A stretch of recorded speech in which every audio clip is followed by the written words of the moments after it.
Et votre invité aujourd'hui dans la grande interview en direct sur Boursorama, c'est Jean-Christophe Lagarde, député des Seine-Saint-Denis et président de l'UDI. Bonjour. Bonjour. Merci d'être là avec nous. Alors, on commence par quoi? On en parlait il y a 2 secondes avec l'opinion. Cette suppression de la taxe d'habitation, encore une fois, pour les 20% des Français les plus aisés. La suppression est supprimée, c'est le message qu'on a pu comprendre, encore qu'on a compris tout son contraire en 48 heures. À quoi joue le gouvernement dans cette affaire? C'est quoi? C'est du cafouillage, du zigzag, c'est un revirement fiscal? Vous y voyez clair, vous? Non, évidemment. Ce qui est frappant, c'est que le gouvernement n'a plus aucun cap. On nous disait une chose très juste, que nous portions aussi d'ailleurs, qui était qu'il faut, en début de quinquennat, appliquer une politique fiscale et ne plus en changer, pour que les ménages, pour que les investisseurs, pour que les entrepreneurs puissent savoir où ils mettent les pieds dans 1 an, dans 2 ans, dans 3 ans. Quand vous placez de l'argent dans une entreprise, quand vous prévoyez un projet d'investissement personnel, un appartement, vous avez besoin de savoir combien vous toucherez dans 4 ans, dans 5 ans. Et on est revenu, comme vous le dites, dans le zigzag, dans l'hésitation. Bref, sous l'effet de la panique, il n'y a plus de cap du tout. Mais sur cette histoire de la taxe d'habitation, il y a d'abord et avant tout, pardon de le dire, une promesse démagogique faite au moment de l'élection présidentielle, qui a beaucoup joué dans l'élection d'Emmanuel Macron, qui était de dire on va prendre 80% des Français et on va leur supprimer la taxe d'habitation et faire peser ce qui reste de la taxe d'habitation sur les 20% en question. Lorsque la loi a été adoptée, le Conseil constitutionnel a dit vous ne pouvez pas faire ça. On vous laisse le faire temporairement, mais on vous demande une réforme de l'ensemble de la fiscalité locale. Ce qu'il aurait fallu faire, d'ailleurs, de mon point de vue, c'est qu'aujourd'hui, on a 2 impôts locaux. L'impôt, la taxe d'habitation que tout le monde paye aux percepteurs, et puis la taxe foncière que tout le monde paye. Mais les uns, les propriétaires, la payent aux percepteurs, et les autres la payent aux propriétaires. Quand vous êtes locataire, vous payez la taxe foncière de votre propriétaire à travers votre loyer. Oui, pour partie, oui. Mais bien sûr, moi j'ai dirigé par exemple un office HLM dans ma ville, ça représentait en réalité 2 mois entiers de loyer, la taxe foncière que cet office HLM faisait payer. Ce n'était pas un cadeau fait aux locataires.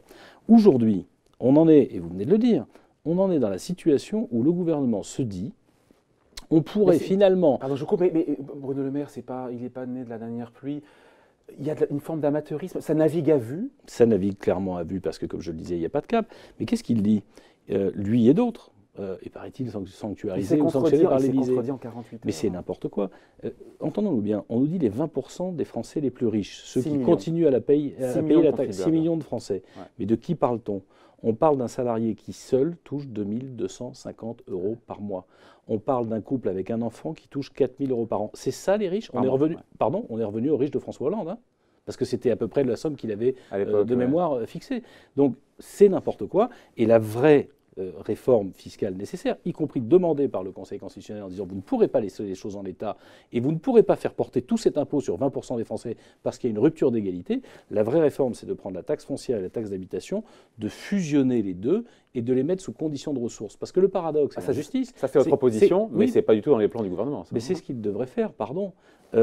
Le paradoxe, c'est que la taxe d'habitation qu'ils ont supprimée, c'est celle qui tenait compte des ressources des gens. Il y avait déjà beaucoup de gens, notamment des retraités, qui étaient exonérés de la taxe d'habitation parce qu'ils ne gagnent pas assez. Par contre, la taxe foncière, ces mêmes retraités, ils la payent dans leur loyer ou dans le petit appartement ou le petit pavillon qu'ils ont acquis avec le fruit du travail de toute une vie. Jean-Christophe Lagarde, vous demandez au gouvernement d'honorer son engagement, de supprimer la taxe d'habitation pour tous les Français. J'ai compris que vous aviez il y a une alternative, mais pour l'instant, le plan, c'est de respecter la promesse qui a été faite aux Français. Le minimum, si j'ose dire, ce serait de respecter la promesse, l'annulation pour tout le monde, et en restructurer en réforme la taxe foncière à côté. Ouais. Ce qu'a laissé entendre l'Élysée il y a quelques heures, c'est que cette question, voilà, elle serait tranchée lors du grand débat. Il faut demander aux Français.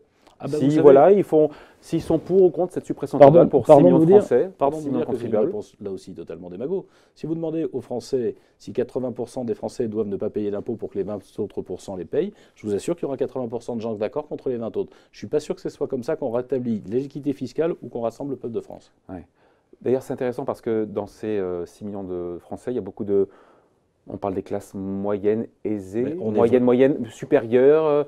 Non mais on parle de qui? On parle des cadres. On parle des cadres, on parle des professions libérales, on parle des artisans, on parle des commerçants. Ça fait beaucoup de monde. On parle de ce qui reste de classe moyenne dans notre pays. Je viens de donner les salaires. 2 250 € pour une personne seule, c'est ça la classe moyenne. Mais eux, ils ne vont pas dans la rue. Eux, ils vont pas dans la rue. Ils ne vont pas manifester. C'est bien pour ça. C'est bien pour ça qu'ils vont les taper. Pour eux, un ras-le-bol fiscal pour les cadres, pour tous ces gens qui... C'est bien pour ça qu'ils vont les cibler. Et le paradoxe d'ailleurs, c'est que ce sont ces gens-là qui massivement ont voté Emmanuel Macron aux élections présidentielles. C'est son électorat. Donc il y a une double trahison, si j'ose dire, dans cette affaire. Mais ce qui me frappe le plus et ce qui me gêne le plus, c'est, pardon de le dire comme ça, la lâcheté politique. Dire à 80% des Français, est-ce que vous voulez que les autres payent des impôts? Je peux vous dire qu'il y a 100% des Français qui détestent les impôts, qu'ils payent eux, et qui adorent les impôts que payent les autres. Ouais. Puisqu'on parle des impôts, j'ai vu que dans le cadre du grand débat, la question pourrait être posée de savoir s'il faut payer des impôts dès le premier euro. Oui. Apparemment, cette question elle pourrait être revenue des discussions. Oui. Moi, je suis pour un impôt universel. Dès le premier euro. Quitte à ce qu'on ait 20 ou 25 tranches, quitte à ce que quand quelqu'un soit au RSA, on revalorise un peu son RSA, mais qu'il sache que la vie collective, ça coûte de l'argent. Parce que vous le voyez d'ailleurs avec la crise sociale et le mouvement des Gilets jaunes. Tout le monde demande tout et n'importe quoi sans tenir compte, comme s'il y avait de l'argent qui tombait du ciel. Il faut plus de services publics, mais moins d'impôts. C'est juste pas possible. Parce que si on embauche un fonctionnaire, il faut le payer. Et pour le payer, il faudra bien qu'il y ait un impôt qui vienne en face. J'espère que dans le cadre du débat, les gens, on va clarifier ça, parce que effectivement, c'était pas clair dans la tête de tout le monde. Je ne suis pas sûr que ce soit très bien parti, mais l'avantage de l'impôt universel serait, pour le compte, que même quand vous êtes pauvre, vous payez même un peu symboliquement, même si c'est 10, 15 euros par an, même si on voulait donne dans une allocation, mais vous savez qu'il y a de l'argent qui sort de votre poche pour payer quoi? Pour payer l'école de vos gosses, pour payer l'accompagnement de vos parents, pour payer l'aménagement dans votre ville. Quand on supprime la taxe d'habitation à autant de citoyens d'une commune, ils peuvent facilement aller voir le maire et demander des garderies supplémentaires, des espaces verts, des gymnases. Ils n'ont plus l'impression que ça coûte, puisqu'ils n'ont pas l'impression de payer. Justement, ce grand débat, vous en pensez quoi? Ça risque pas de virer un peu à la foire d'empoigne, où on se dit que voilà, c'est bidon, ou peut-être, on souhaite évidemment qu'ils réussissent pour apaiser les esprits et tout le monde, mais ça peut vraiment réconcilier les Français, ce grand débat? Écoutez, on verra bien. Moi, je me sens dubitatif. D'abord, oui, en tout cas, j'ai quelques craintes parce que j'ai été maire pendant 16 ans. Quand vous lancez un débat, vous ne dites pas aux gens, venez autour de la table et chacun sort son idée, et on sait le concours Lépine de l'idée la plus farfelue. En général, c'est la plus farfelue qui va faire du média, c'est la plus farfelue qui va capter le débat, et ça vous empêchera d'avancer. Quand vous êtes dans un débat, quand vous avez l'habitude de ça, vous avancez avec un projet, vous mettez ce projet au débat et vous acceptez de modifier éventuellement votre projet. Ça, c'est une méthode de débat. Ce n'est pas celle qu'a choisi le gouvernement, c'est ce qui m'inquiète. Il y a deux solutions. Soit ce débat est bidon, et ça commence à se dessiner, parce qu'on nous explique grosso modo qu'on va faire un grand débat, mais qui ne changeront rien. Si c'est pour ne pas changer ce qui a été décidé par Emmanuel Macron, son gouvernement, sa majorité, je ne vois pas à quoi sert le débat. Et si c'est pour créer des frustrations, je pense que ça reviendra en boomerang plus violemment encore. Avec des propositions démagogiques qui risquent de ressortir. Et avec des propositions démagogiques qui inévitablement ressortiront. Et parce que la semaine de 32 heures payée 35 ou 39. D'ailleurs, pourquoi 32? 28, c'est beaucoup mieux. Enfin, je veux dire, non, mais à un moment donné, c'est ce que je vous dis, c'est le concours Lépine de l'idée la plus stupide, mais la plus populaire, la plus trash, qui va faire beaucoup de médias. Donc ce grand débat ne servira à rien. En tout cas, moi, j'invite les Français à y participer. Je dis simplement qu'il y a une erreur de méthode. Il fallait que le gouvernement vienne avec un certain nombre de projets et surtout qu'il arrête de mettre des limites. Parce que, pardon de le dire, quand il commence à dire on ne parlera pas de l'ISF, moi je ne suis pas pour le rétablissement de l'ISF. C'était un impôt qui était à la fois inutile et injuste. Mais quand vous venez en disant on ne parlera pas de l'ISF, vous croyez que les gens qui vont venir dans des salles de réunion, ils vont refuser, ils vont accepter de ne pas parler de ça? Bien sûr que non. Donc, si on devait en parler, il y aurait 80% qui seraient pour sa suppression, son rétablissement. Bien sûr. Quand M. Griveaux, le porte-parole du gouvernement, explique hier qu'il y a un certain nombre de sujets, la peine de mort, l'IVG, etc., je suis contre le rétablissement de la peine de mort, contre la suppression de l'IVG, mais il ne peut pas fermer tous les débats. Je vous en prends un, la PMA. Ce n'est pas une loi votée. C'est un débat. Ils ont décidé de le faire. Ce n'est pas pour ça qu'Emmanuel Macron a été élu entre nous. Est-ce que les Français vont pouvoir en parler? Donc vous voyez bien qu'ils ont lancé le débat d'une certaine façon dans le désordre. Et donc je crains qu'on n'arrive pas à en sortir alors qu'on en aurait besoin des solutions politiques partagées par les Français. Dans le bazar, pour ne pas dire le bordel, qui existe aujourd'hui dans notre pays, la crise sociale, elle doit trouver une sortie économique, sociale et surtout politique. Ce débat aurait pu servir à ça, tels qu'ils s'y sont engagés, j'ai peur que ça ne marche pas. D'autant que Chantal Joanneau, vous avez vu, elle a jeté l'éponge voilà, du pilotage du grand débat suite à cette polémique sur son salaire. Elle a eu raison de démissionner? Oui, elle a eu raison parce qu'elle n'était plus en situation de le faire, mais cette polémique sur son salaire, pardon de le dire, n'était pas décent. Elle n'a pas choisi son salaire, c'est le salaire des hauts fonctionnaires dans notre pays. Je peux faire une parenthèse. Elle ne touche pas 14 000 euros par mois, elle touche 11 200 euros par mois. C'est assez curieux que dès qu'il s'agit d'un responsable public, on parle du brut et on ne parle jamais du net, parce que ce qui arrive sur votre compte en banque, c'est le net. Mais c'est un salaire important. Toutes les autorités administratives, mais aussi un certain nombre de hauts fonctionnaires, touchent ces sommes-là. Il faut se dire une chose. Il n'y a pas de contradiction ce que vous dites. Elle a eu raison de démissionner, en même temps, c'est pas sa faute. Si non, elle a eu raison de démissionner parce que dans le débat, dans le grand débat en question, elle l'a expliqué fort bien d'ailleurs, une des principales revendications, c'est l'amélioration du pouvoir d'achat. C'est la question des salaires. Et forcément, si vous avez à la tête du débat quelqu'un dont le salaire est contesté, il n'y a plus de débat. Donc elle ne s'est pas sentie en situation, je la comprends, d'autant plus que c'est une femme à la fois très bien et très respectueuse de ce droit. Mais je vais vous dire une chose. Depuis des mois et des mois, j'entends que c'est la démocratie, que ce sont les élus qui coûtent cher dans notre pays, qu'on réglerait le problème d'ailleurs définitivement.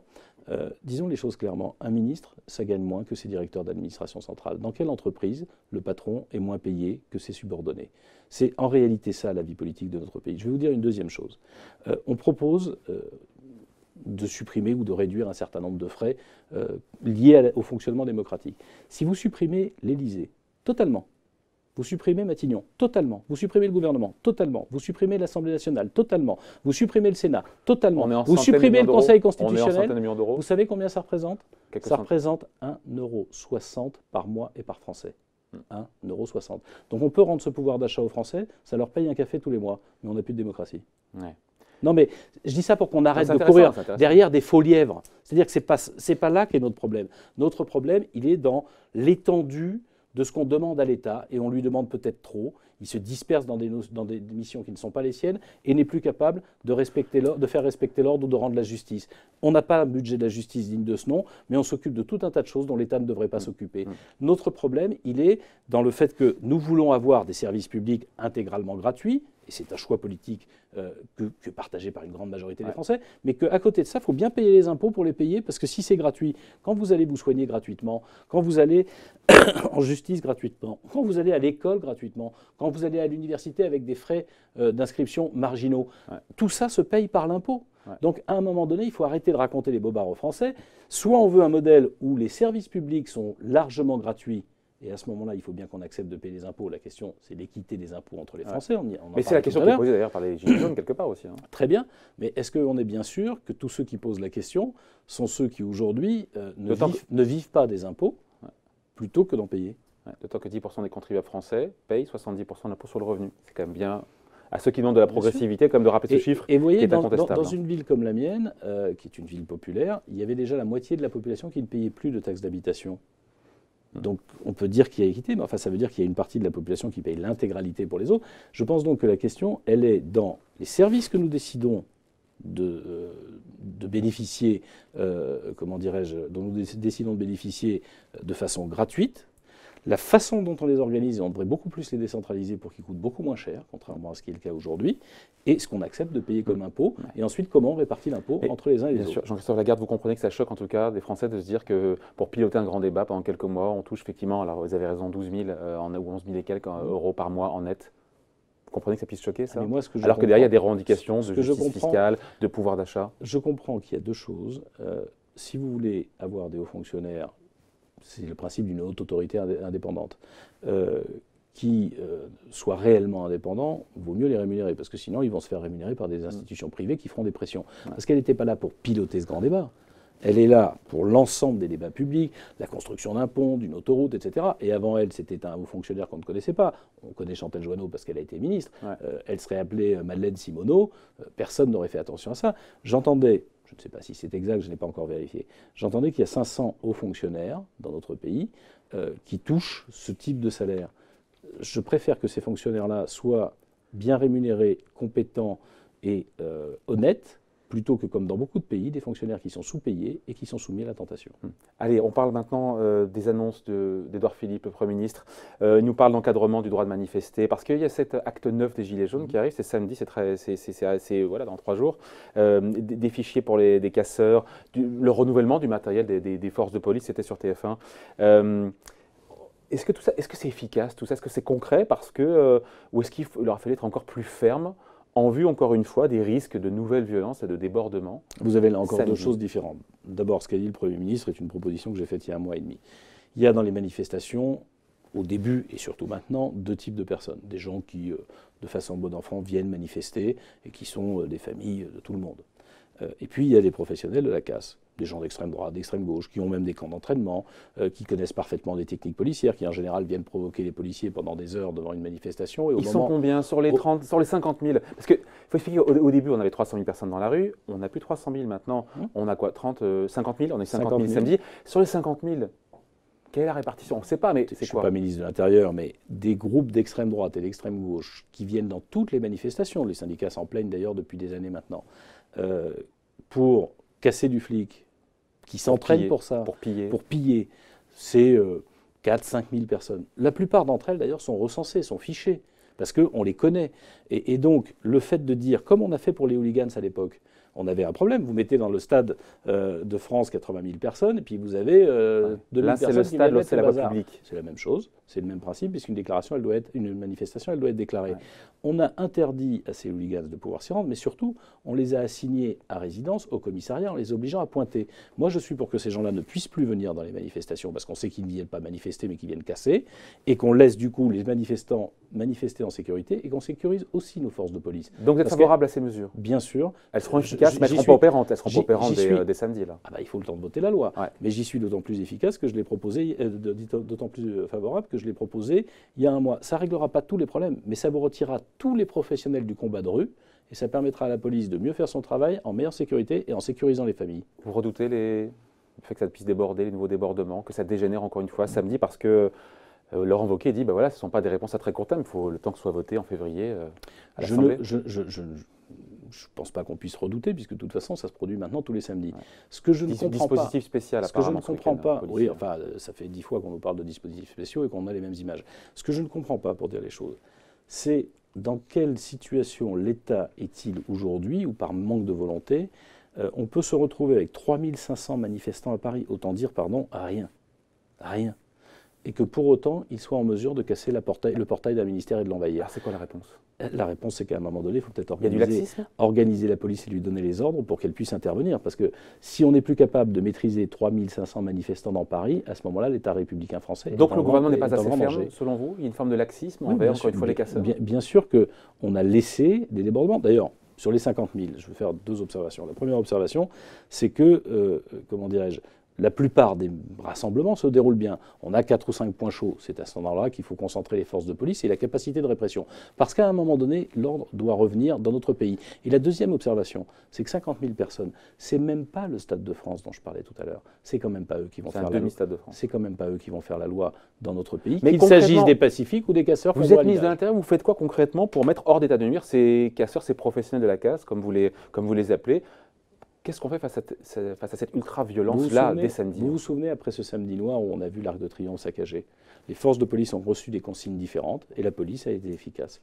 Il faut à un moment donné leur laisser faire leur métier et ne pas les réfréner. Et donc faire en sorte qu'ils puissent procéder à des interpellations, que même de façon préventive, on place en garde à vue des gens dont on l'a vu dans les manifestations précédentes qu'ils venaient pour casser et pour piller, qu'effectivement on les fouille. Il paraît qu'il y a un leader des Gilets jaunes qui se plaignait d'avoir été arrêté parce qu'il portait dans son sac un masque, tu parles que tu viens dans une manifestation avec un masque juste pour envoyer des fleurs, et une arme par destination, comme on dit, quelque chose qui aurait pu servir à agresser les forces de l'ordre ou d'autres manifestants. Donc il y a une forme de laxisme, vous écoutez de la part du gouvernement qui ne donne pas les ordres, en tout cas, autant quand la manifestation était ce qu'on a vu du début des mouvements des Gilets jaunes, le maintien de l'ordre était nécessaire, mais assez bien organisé, autant depuis 15 jours ou 3 semaines, et particulièrement la semaine dernière, on se moque du monde. Je répète, est-ce que les forces de l'ordre, si on leur donne les instructions, ne sont pas capables de maîtriser 3500 manifestants dans Paris? S'ils ne reçoivent pas les instructions, ils ne savent pas faire. Mais on ne me fera pas croire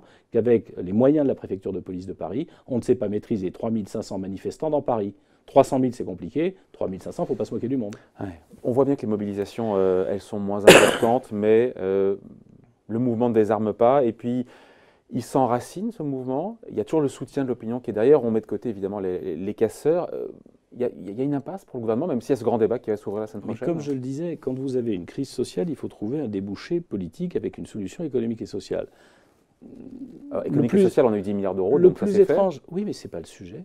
Pardon, ce n'est pas une question de montant. Qu'est-ce qui est contesté en réalité? Je parle pour moi des Gilets jaunes de l'origine, c'est-à-dire de ceux qui ont le soutien de la population. Ceux qui tapent des CRS à terre, ceux qui jettent, ils n'ont pas le soutien de la population. Ça, c'est pas vrai, c'est des bobards. On n'a jamais posé la question comme ça aux Français. Les Français, ils en ont marre et ils savent bien que ce n'est pas dans le bordel qu'on va trouver une solution.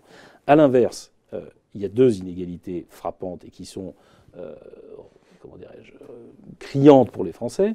C'est à la fois le fait qu'il y a une inégalité de revenus et d'impôts, et donc de reste à vivre, parce qu'il y a des tas de gens dans notre pays qui travaillent qui respectent les règles, qui payent toujours tout, qui n'ont jamais droit à rien et qui ne s'en sortent pas. Et vous ne pouvez pas monter une société, vous parliez de classe moyenne tout à l'heure, sur un système où quand vous travaillez ou que vous avez travaillé parce que vous êtes retraité, vous ne pouvez pas vous en sortir. Pardon de vous le dire, à ce moment-là, la population se révolte et elle a raison. Et la deuxième chose, c'est l'inégalité entre les territoires. Il y a beaucoup de gens qui vivent dans les grandes métropoles mondiales, dont on a besoin pour notre compétitivité, et qui ont le droit, parce qu'ils ont plus les moyens d'habiter en centre-ville, qui ont le droit à tous les services publics. Et tous ceux qui n'ont pas les moyens d'habiter là vivent dans des villes de banlieue, vivent dans des petites villes de province ou au fin fond d'une campagne, parce que c'est le seul endroit où ils ont trouvé le moyen de se loger, c'est ceux-là qui n'ont plus accès à la santé, qui n'ont plus accès à l'éducation, qui n'ont plus accès au transport, qui n'ont plus accès à la mobilité numérique, parce qu'ils n'ont même pas chez eux le débit nécessaire, y compris à ce que lui demande l'administration parfois pour les déclarations, etc. Si on ne rétablit pas de l'équité territoriale entre les Français, si chaque Français qui paye des impôts ne se retrouve pas dans la situation d'avoir droit aux mêmes services, là aussi vous avez une inégalité qui révolte les Français légitimement. Donc en creux, je comprends que vous demandez plus de fermeté de la part du gouvernement et peut-être de ne pas miser sur son essoufflement, parce qu'on a le sentiment que Bien sûr, pour trouver une solution économique, sociale, mais surtout politique à une crise comme celle-là, il faut d'abord rétablir l'ordre. Ça ne suffit pas, mais c'est nécessaire. Comme je le disais, ce n'est pas 50 000 personnes, quand bien même elles seraient très déterminées, qui vont dicter la loi à la France, parce que tous les autres Français, ils sont quoi dans ces cas-là? J'entends d'ailleurs souvent des gens qui se disent gilets jaunes, qui sont autoproclamés, entre guillemets, et qui disent « je représente le peuple ». Pardon, pour représenter le peuple, il faut se soumettre au peuple. Ouais. Et donc se soumettre au peuple, ça veut dire aller à des élections et suivre son jugement. Ils ont des élections bientôt, qu'ils le fassent, qu'ils se soumettent au peuple, on verra à ce moment-là ce qu'ils représentent, et le pouvoir sera bien obligé d'en tenir compte. Ouais. Dernière question, Jean-Christophe Lagarde. Certains responsables politiques, Jean-Luc Mélenchon, Nicolas Dupont-Aignan, ou même au Rassemblement national, certains disent qu'ils jouent un petit peu avec le feu, pas en excusant, mais en condamnant mollement, timidement, justement, les violences contre l'ordre républicain. Moi, je pense qu'il est de la responsabilité de tous les élus, de tous les responsables politiques, de condamner toute forme de violence. Parce que nous avons la chance formidable de vivre dans une démocratie. Ça veut dire quoi? Ça veut dire que chacune et chacun de ceux qui nous écoutent a le droit d'avoir son opinion, de contester, de critiquer, voire de railler tel ou tel responsable. Mais chacune et chacun d'entre nous a le devoir de respecter l'opinion de l'autre. Et quand vous êtes dans la violence, vous n'êtes plus dans le respect de l'opinion de l'autre, vous êtes dans la négation de l'autre parce que vous voulez lui imposer par la force ce que vous décidez vous. À ce moment-là, vous n'êtes plus en démocratie. Bien sûr que ce n'est pas responsable de la part de ceux qui ne condamnent pas les violences. Qui veulent surfer, on peut parfaitement, et à l'Assemblée nationale on a l'habitude, être en désaccord sur beaucoup de choses. Au contraire, c'est la chance et la richesse de notre pays. Mais pour pouvoir être en désaccord, il faut d'abord respecter l'opinion de l'autre, même quand on la conteste, y compris avec virulence. Voilà, pas avec violence. Voilà, merci d'avoir été avec nous. Donc, Jean-Christophe Lagarde, député des Seine-Saint-Denis et président de l'UDIT, et donc l'invité de la grande interview en direct sur Boursorama. Merci. Merci à vous.